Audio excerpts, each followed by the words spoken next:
I have a surprise for you. Okay.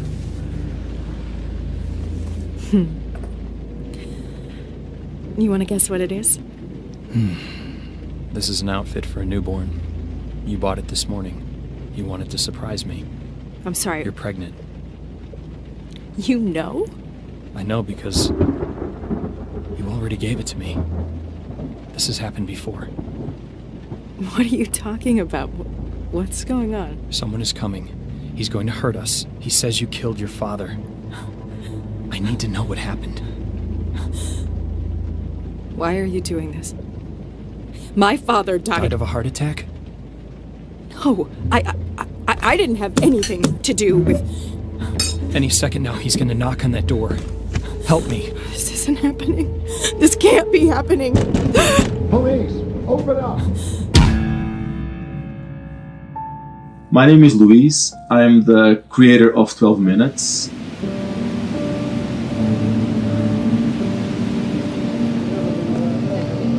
I grew up watching a lot of film. They always captivated me, and I tried to understand what were they doing. The pacing, the colors, the lighting, the composition, in order to create these emotions in me.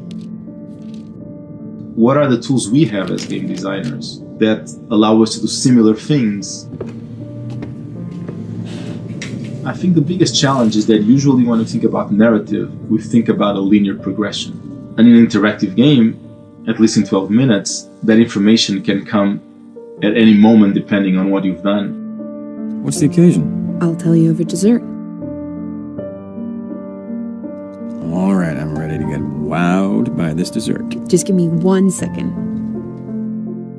You know, I'm fascinated by the idea of if you knew what's going to happen, what would you do differently?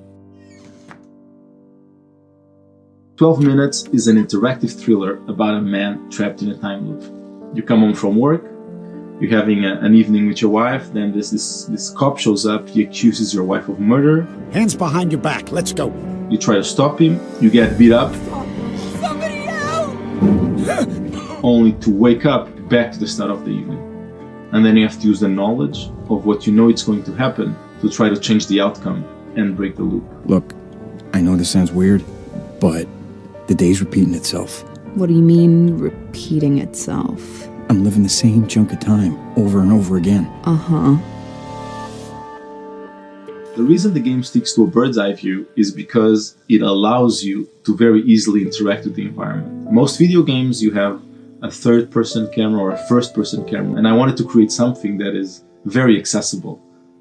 So by doing a bird's eye view, you have like a floor plan of the apartment that you just click where to move. There was also the challenge of having the voices convey the emotions without seeing the faces. If someone is really stressed out, you won't have any facial expression, so you have to feel the stress in the throat. Particularly because you don't see our faces in it, you really are projecting whatever you're feeling onto the character. There's no facial expressions that are instructing you. Where you go in the game will, I think, depend on you as an individual. I just need some time to myself. Come on, babe, please, stop it. And if there's enough subtlety in the voice acting, in the movement, your brain will fill the rest. Because actors think in terms of motivations. You know, what's my motivation for this scene? And workshopping with them, figuring those things out, allows the characters to become alive and become meaningful in the way they behave. Look, I didn't mean to. This is never what I wanted. No, come on. Don't. I warned you. Look, you can't do this. It will be different things for different people. There are so many versions of the story that will either reveal something or show something, and you as the player are revealing how you deal with truth, how you deal with other people's truth.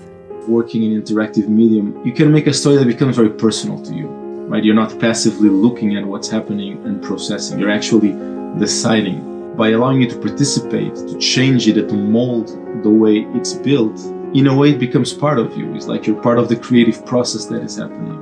And because the game doesn't really give you a direction, the decisions you make are based on who you are.